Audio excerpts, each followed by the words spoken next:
Shocking news has come out of Iran. It looks like negotiations will resume, but while that's happening, the people involved are gradually being replaced. At the same time, the influence of the Islamic Revolutionary Guard Corps, or IRGC, within the system is growing even stronger. And while there's chaos outside, the United States continues to increase its military pressure in the Middle East. The United States Central Command confirmed that the third aircraft carrier has arrived in the region. This means that the internal crisis and external pressure are happening at the same time. But before we continue, please like this video. This means a lot to us content creators. Thank you very much. Let's go back to what happened in the past few days. There were reports before that some key figures in Iran were placed under house arrest.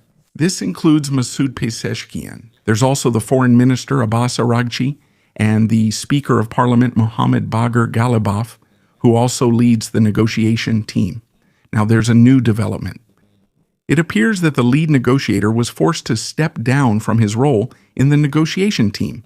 It's important to clarify, he was not removed as the Speaker of Parliament.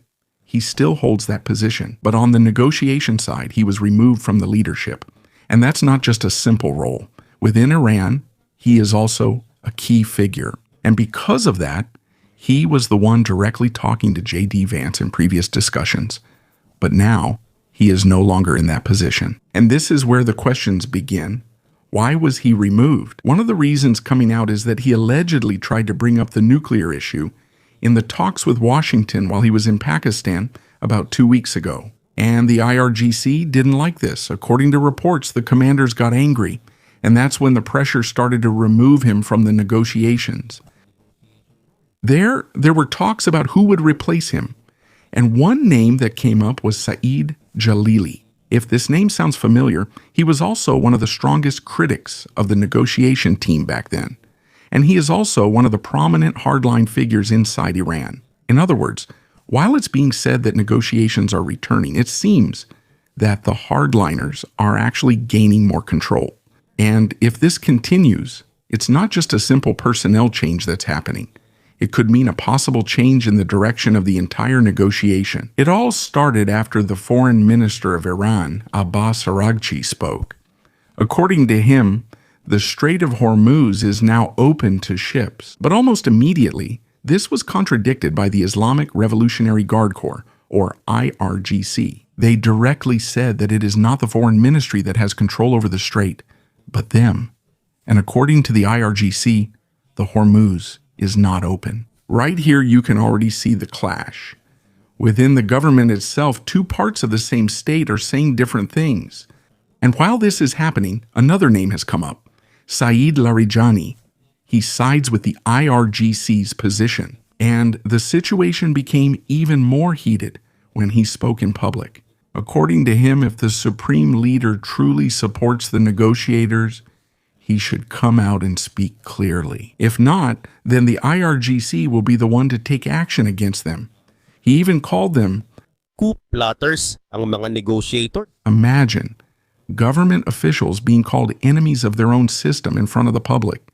Yes, that post was immediately deleted as well, maybe less than an hour after it was uploaded. But even though the post disappeared, the effect remained. It only made the situation inside Iran even more heated. There were regime supporters who went out to the streets against the negotiations.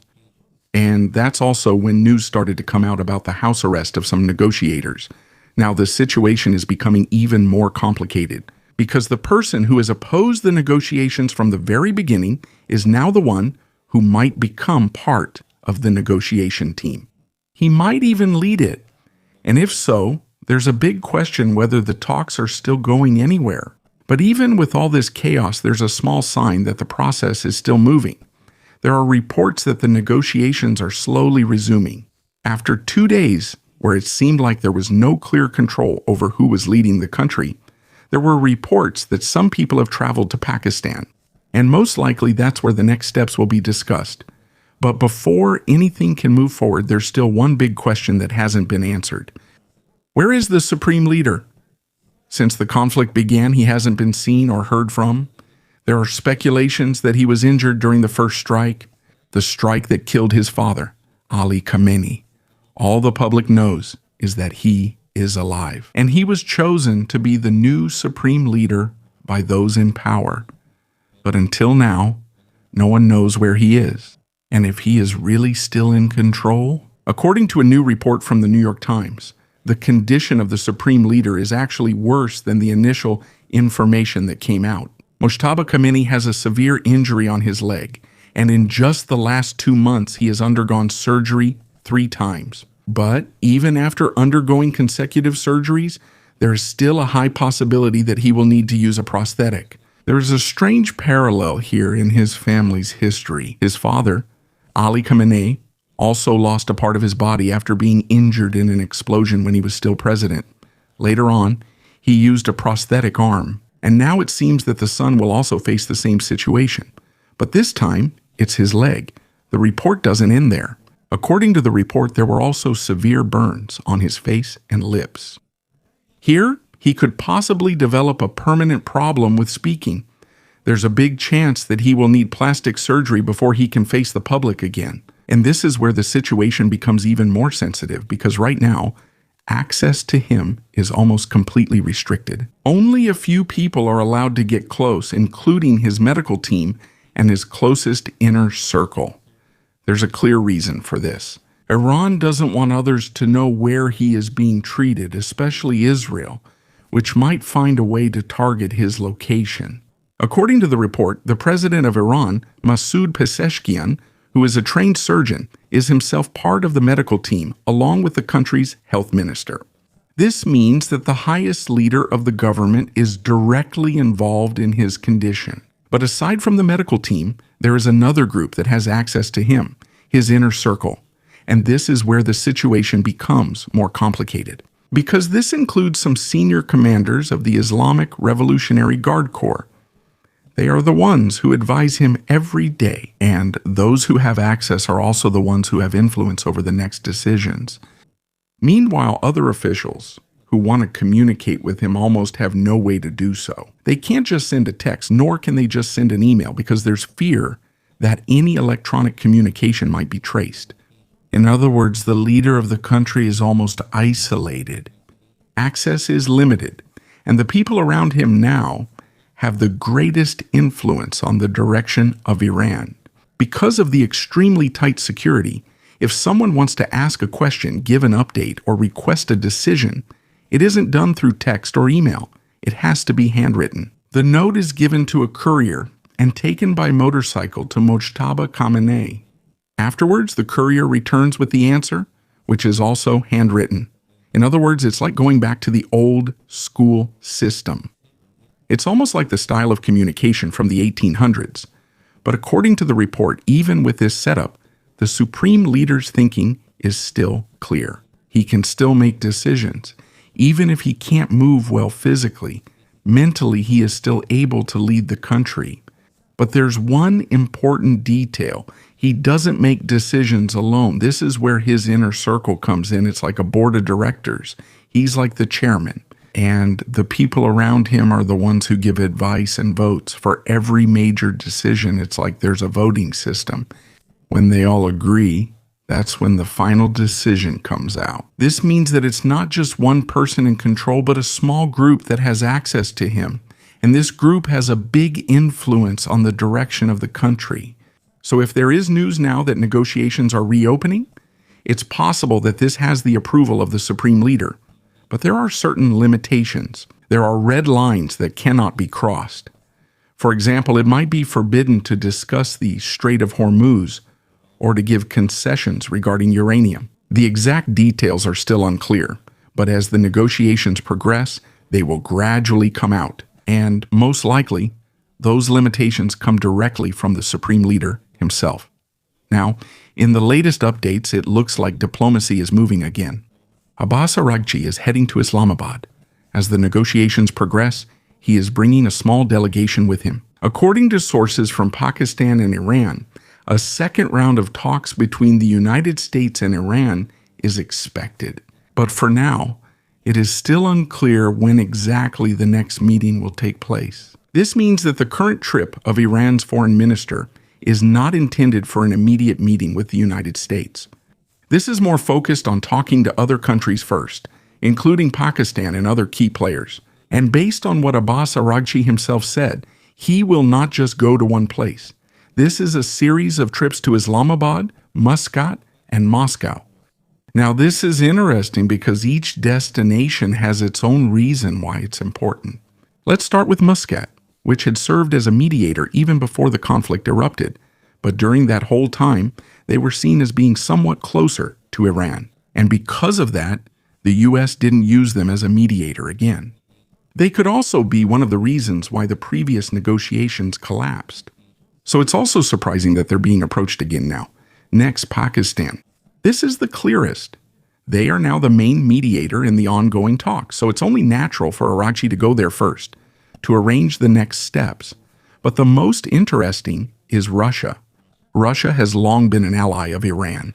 And if we go back to the Joint Comprehensive Plan of Action, in 2015, there was an important arrangement was put in place. Back then, some of Iran's enriched uranium was transferred to Russia as part of the agreement.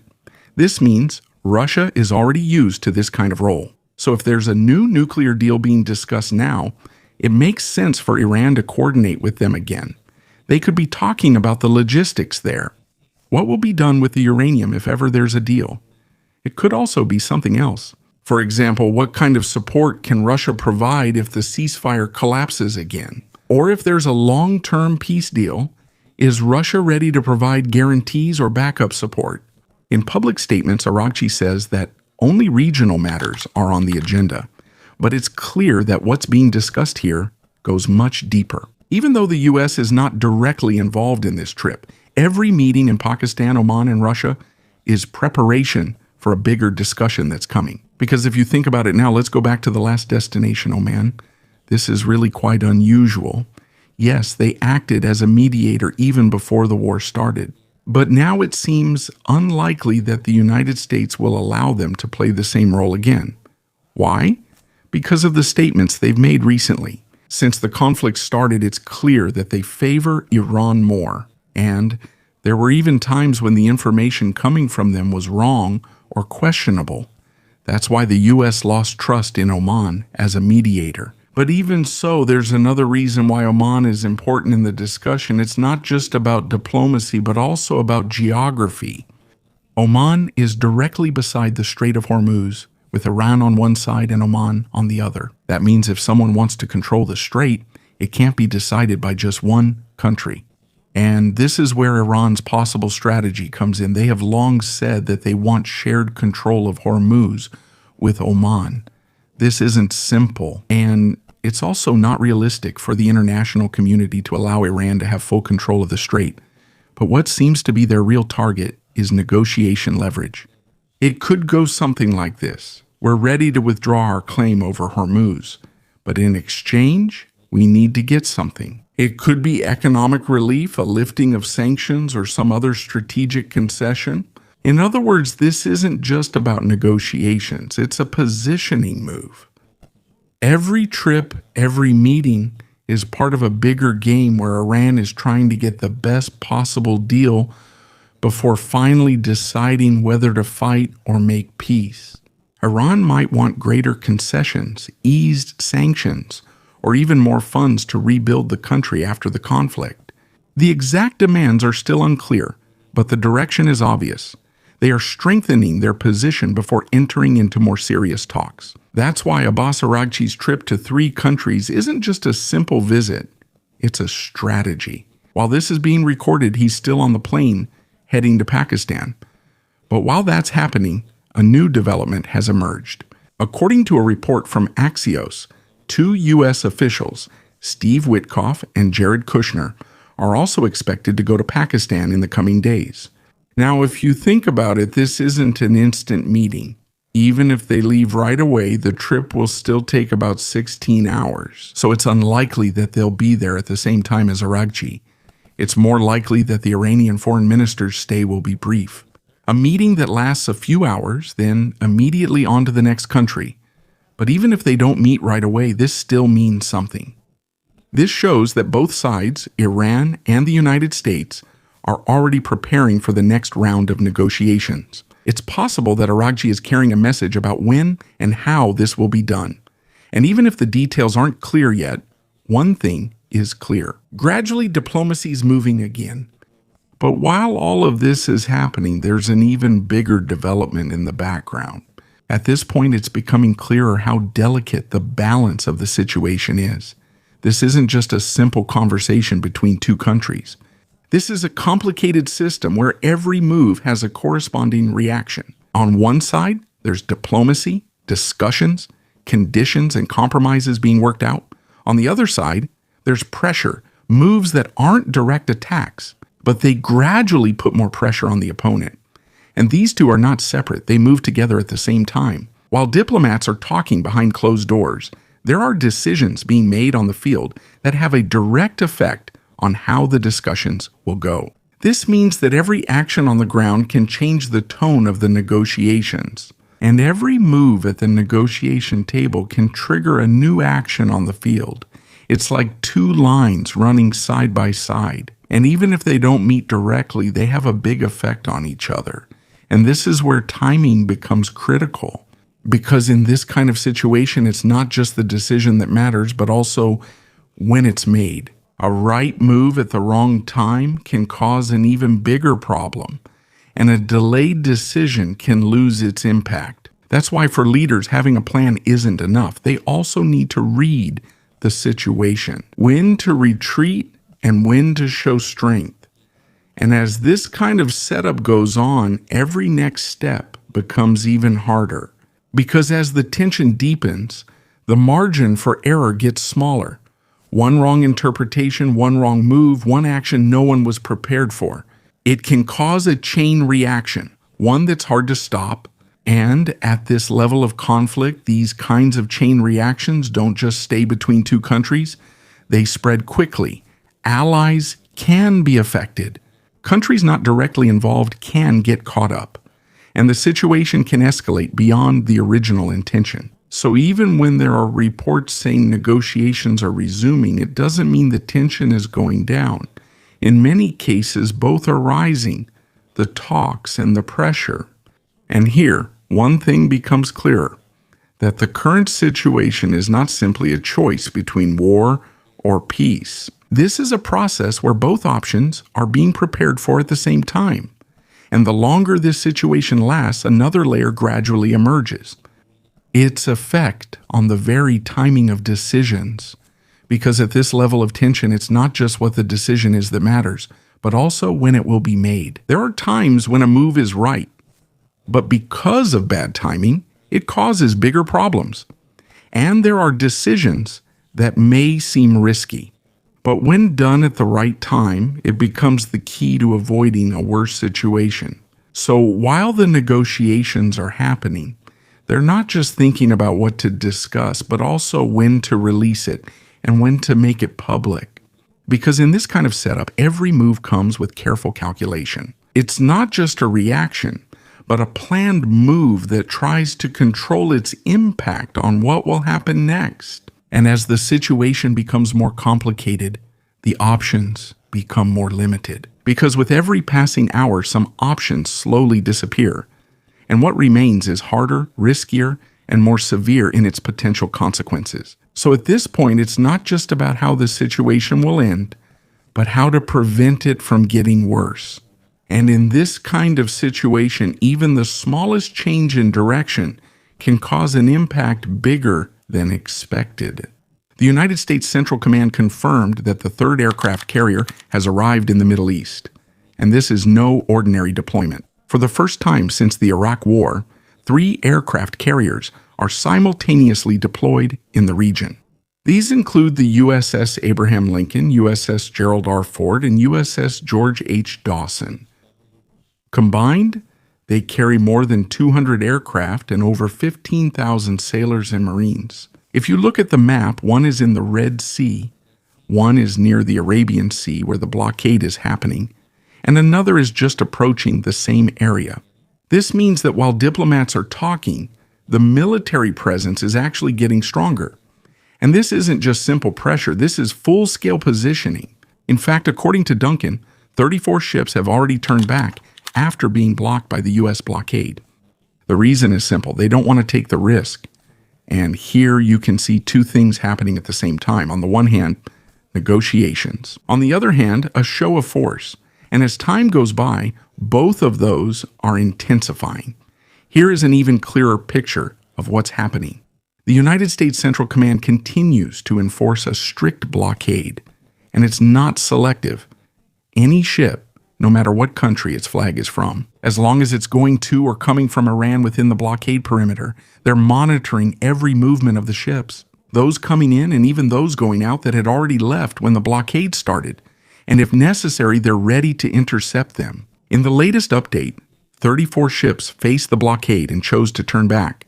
But there was one ship that didn't comply, the motor vessel Tuska. And now it's under the control of the U.S. That means the message is clear. This isn't just a warning. The blockade is really being enforced. Now, this is the more serious impact on Iran. Their oil storage is gradually filling up. They can export the oil, but they also don't want to stop production. So what's happening is the supply just keeps piling up. And because their storage capacity is limited, it will fill up quickly. To delay this problem, they took an unusual step. They're bringing old oil tankers back to life, ones that haven't been used in a long time, but not for exporting. Instead, they're using them as floating storage. They're like floating oil tanks. They'll fill them with oil and just leave them at the port or in the Persian Gulf, just to have somewhere to store the excess supply. But this is only temporary, because the real problem is they don't want to shut down the oil wells. And there's a reason for that. When you shut down an oil field, it's not as simple as flipping a switch that you can just turn back on anytime. In many cases, if it's been shut down for a long time, it takes billions of dollars to get it back to its previous operating level. And even if it works again, the output is usually reduced. Sometimes about 5 to 10% of the capacity is lost. That's a permanent loss. So for Iran, just stopping production isn't an option. They would rather look for an agreement before their storage gets completely full, because if that happens, they'll be forced to do what they don't want to do, and that's when their problem will get even bigger. Not just now, but also in the long term. There's another reason why this blockade is so painful for Iran, and this is directly connected to the Islamic Revolutionary Guard Corps, or IRGC. The entire operation of the IRGC depends on income from oil. This is where they get the funds to pay the soldiers, those on duty at checkpoints, and even the local militias they use to control areas. This means that if the flow of money from oil stops, it's not just the economy that will be affected. Even the loyalty of people within the system will gradually crack. And that's the most dangerous thing for the government, especially if you look back at what happened last January when protests broke out. That's why they can't afford to lose control now. And this is where another, even more serious development comes in. Inside Iran, executions are still ongoing. Just this week, a 24-year-old student was executed. He was one of those who joined the protests last January. According to the government, he allegedly set a building on fire, but he denied this. And even worse, he was not given a proper and fair trial. He was sentenced quickly and executed right away.